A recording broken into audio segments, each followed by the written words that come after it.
በስመ አብ ወወልድ ወመንፈስ ቅዱስ አሐዱ አምላክ አሜን። በሀገራችን በኢትዮጵያ በገጠርና በከተማ የምትኖሩ ከሀገር ውጭ በተለያዩ አህጉር የምትኖሩ የሀገራችንን ዳር ለመጠበቅና ለማስከበር በየጠረፉ ቁማችሁ የምትገኙ በህመም ምክንያት በየጸበሉና በየሆስፒታሉ ያላችሁ እንዲሁም የህግ ታራሚዎች ሆናችሁ በየማረሚያ ቤቱ የምትገኙ ኢትዮጵያውያንና ኢትዮጵያውያት በሙሉ በትንሣኤው የህይወት መንገድን ያሳየን ጌታችን አምላካችንና መድኃኒታችን ኢየሱስ ክርስቶስ እንኳን ለ2017 ዓመተ ምህረት በዓለ ትንሣኤው በሰላም አደረሰን አደረሳችሁ። ወአርአይከኒ ፍኖተ ሕይወት የሕይወትን መንገድ አሳየኸኝ። መዝሙር 15 ቁጥር 9-11 ሕይወት በዓለመ ፍጡራን ውስጥ ከሚገኘው ድንቅ ነገር ሁሉ ተወዳዳሪ የሌላት ድንቅ ነገር ናት። ሕይወት አካልን የማንቀሳቀስ፣ የማመዛዘን፣ የመወሰንና የመስራት ሀብተ ጸጋ ያላት ልዩ ፍጥረት ናት። በዚህም ምክንያት ሕይወት ወደ እግዚአብሔር የሚቀርብ ወይም የሚመስል ጠባይ አላት። ሰው የእግዚአብሔር መልክና አምሳል አለው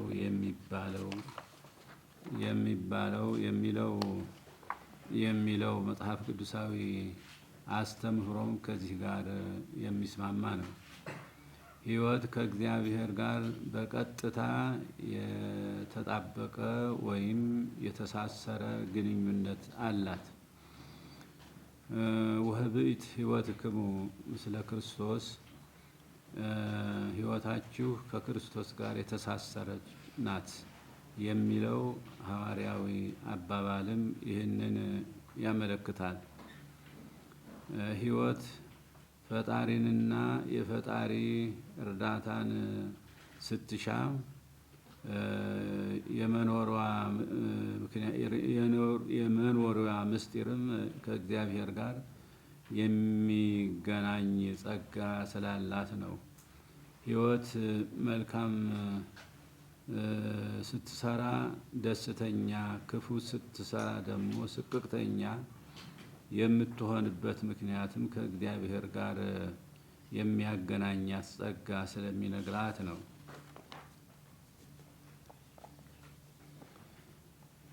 ምክንያቱም መልካምን መውደድ፣ ክፉን መጥላት የእግዚአብሔር የማይለወጥ ጠባይ ስለሆነ ክፉን ሰርታ ከእርሱ ጋር በደስታና በነፃነት መኖር በፍጹም አትችልምና ነው።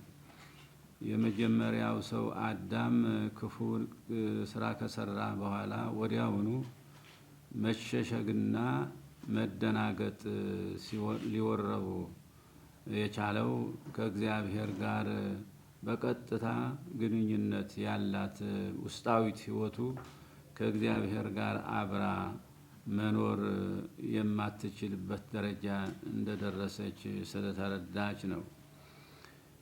ከዚህ አንጻር ሕይወት የመኖር ጸጋ ብቻ ሳይሆን ከእግዚአብሔር ተሳትፎ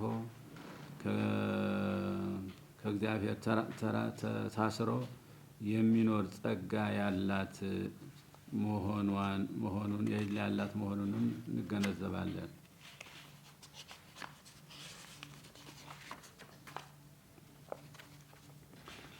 ሕይወት የማትጠፋ ብትሆንም የሞት ስጋት ያልተለያት ፍጡር ናት።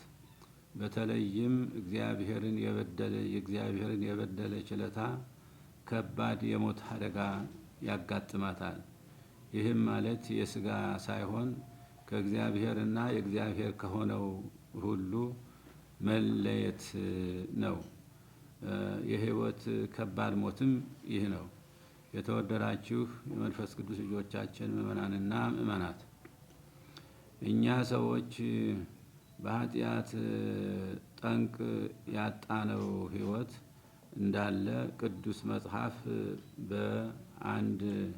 በአንድ ሰው በደል ኃጢአት ወደ ዓለም ገባ፣ በዚህም ምክንያት ሰው ሁሉ ሞተ ወይም ከእግዚአብሔር ተለየ በማለት የኛ ከእግዚአብሔር መለየት ዋና ሞት እንደሆነ ያስረዳል።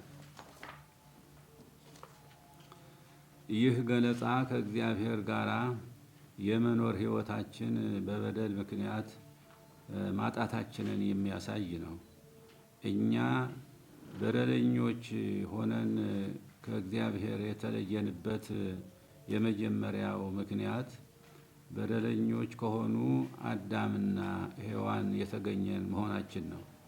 በመሆኑም የሁላችንም ስጋዊና መንፈሳዊ አካል የተከፈለው ከነሱ እንደመሆኑ መጠን ያለን ሁሉ እንደነሱ ቀድሞውኑ የሞተና የተፈረደበት ነው። በሌላ አባባል በጥንተ አብሶ ምክንያት ከእግዚአብሔርና የእግዚአብሔር ከሆነው ሁሉ የተለየን ሆነናል ማለት ነው። ስለዚህም ነው በአንድ ሰው በደል ምክንያት ሁሉም ሞተ ብሎ እግዚአብሔር ያሳወቀን።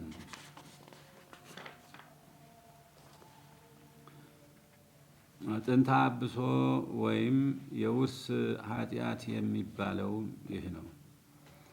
ከዚህም ጋር ከእግዚአብሔር የለየን የውርስ ኃጢአት ሳይበቃን በየሰዓቱ በየዕለቱ በምንፈጽመው ክፉ ተግባር በበደል ላይ በደል እየጨመርን በመቀጠላችን በጨለማ ላይ ተጨማሪ የጨለማ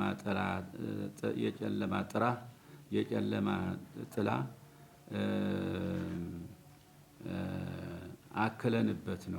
አክለንበታል። ይህ ሁሉ ተደማምሮ ሞታችን ወይም ከእግዚአብሔር መለየታችን የሰፋና የከፋ እንዲሆን አድርጎታል። የተወደዳችሁ የመንፈስ ቅዱስ ልጆቻችን ምእመናንና ምእመናት፣ ከእግዚአብሔር የለያየን አበሳ ኃጢአት በእግዚአብሔር ፊት እጅግ ከባድ ቢሆንም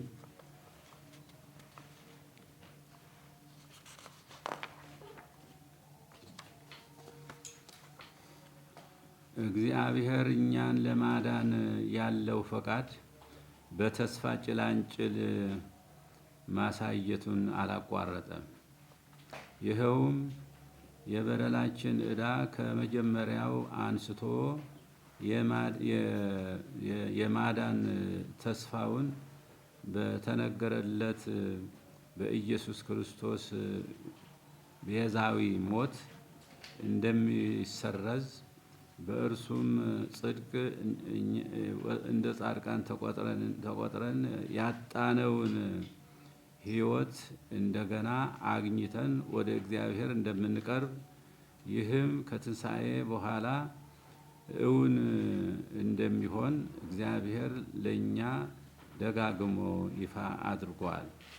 ይህንን ተስፋ ትንሣኤ በመንፈስ ቅዱስ የተረዳ ነቢየ እግዚአብሔር ዳዊት በምስጋና መዝሙሩ እንዲህ ሲል ይገልጸዋል።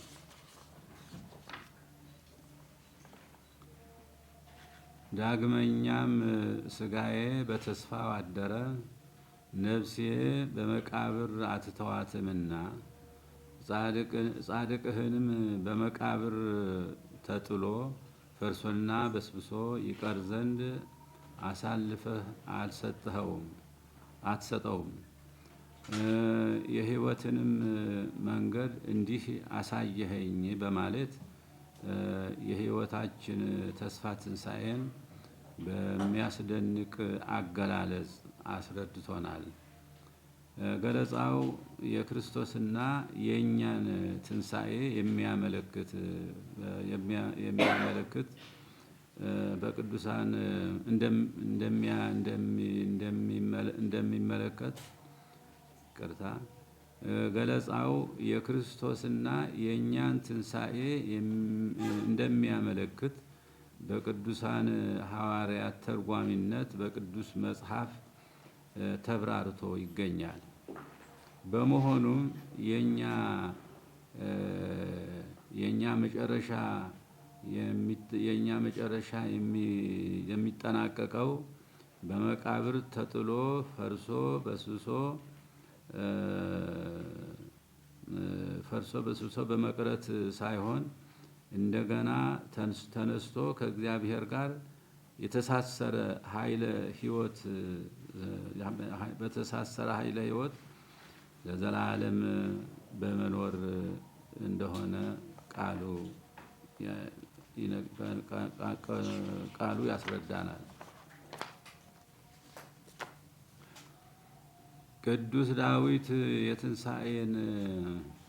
ከትንሣኤ በኋላ የሚሆነውን ይህ ጣዕመ ሕይወትን ነው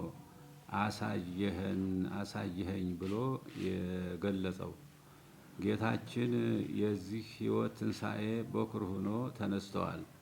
ከትንሣኤውም በኋላ ለዘላለም በሕይወት ይኖራል። በቀጣይም ጊዜው ሲደርስ እኛ ተከታዮቹ የእርሱን አይነት ትንሣኤ ተነስተን በማያልቅ ኃይለ ሕይወት ከሱ ጋር ለዘላለም በሕይወት እንኖራለን። ጌታችን ያሳየን የሕይወት መንገድ ይኸው ነው። ይህ ሕይወት ከሁሉም ህላዌ ሕይወት የላቀ እና የበለጠ ጣዕም ያለው ዘላለማዊና ድንቅ ሕይወት ነው። ይህ ሕይወት ከስጋት፣ ከስህተት፣ ከቅጣትና ከሞት ፍርሃት ነፃ የሆነ በፍጹም ነፃነትና ደስታ ከእግዚአብሔር ጋር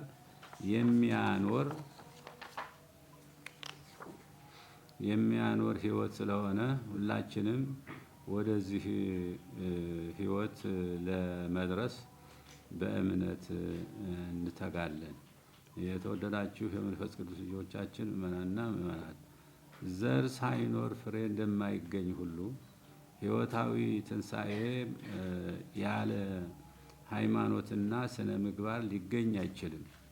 ጌታችን ይህንን አስመልክቶ ሲያስተምረን መልካም ያደረጉ ለሕይወት ትንሣኤ ይነሳሉ፣ ክፉ ያደረጉም ለፍርድ ትንሣኤ ይነሳሉ ብሎ አሳውቆናል።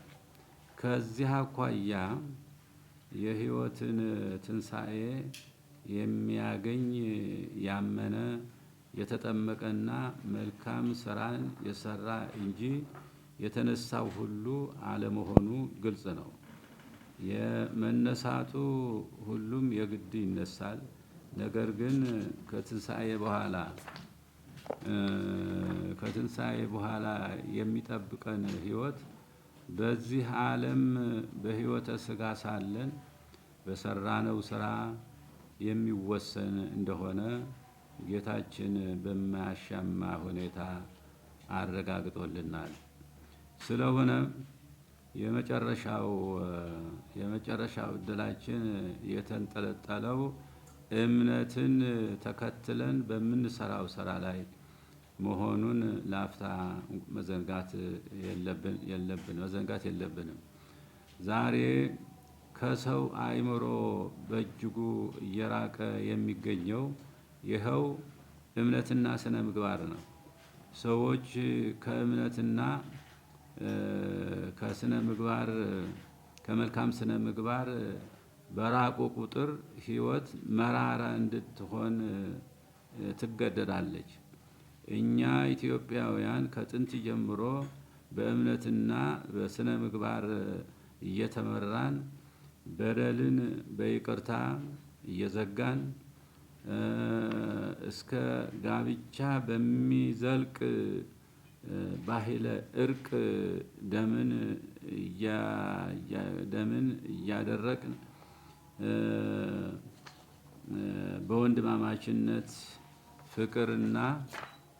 በወንድማማችነት ፍቅር ተስማምተን በሺ ለሚቆጠሩ ዘመናት እንዳልኖርን እነሆ ዛሬ ለታላቅነታችን በማይመጥን ሁናቴ መለያየትና መጣላት ብሎም እርስ በርስ መገዳደል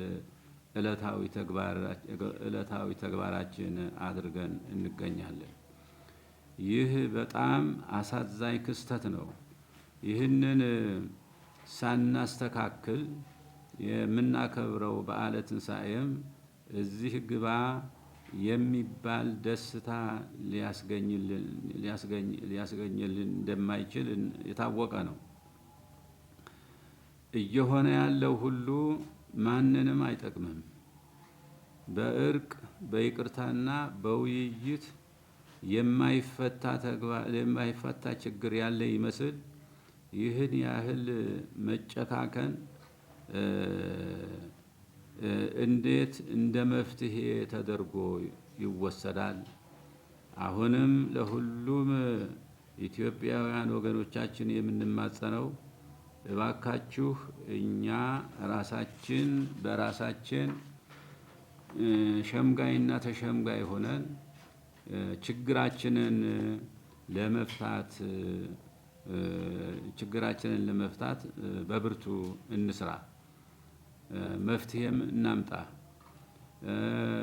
መሳሪያ አንስታችሁ እርስ በርሳችሁ በመገዳደል የምትገኙ ወገኖቻችን እባካችሁ ቆም ብላችሁ አስቡና ሰላምና ዳቦ አጥቶ ለተቸገረው ሕዝባችሁ ስትሉ ለሰላማዊ መፍትሄ እድል ስጡ። ኢትዮጵያ የምትባለው ሀገር የሁሉም ኢትዮጵያውያን መሆኗን በትክክል የሚያረጋግጥ ሰላማዊ መፍትሄ በማስቀመጥ ለአንድነቷና ለእድገቷ አጥብቃችሁ ጥረት አድርጉ። ግጭትና መለያየት ከሚያጠፋን በቀር ምንም አይነት ጥቅም ሊሰጠን እንደማይችል ብዙ ማብራሪያ የሚያስፈልገው አይደለም።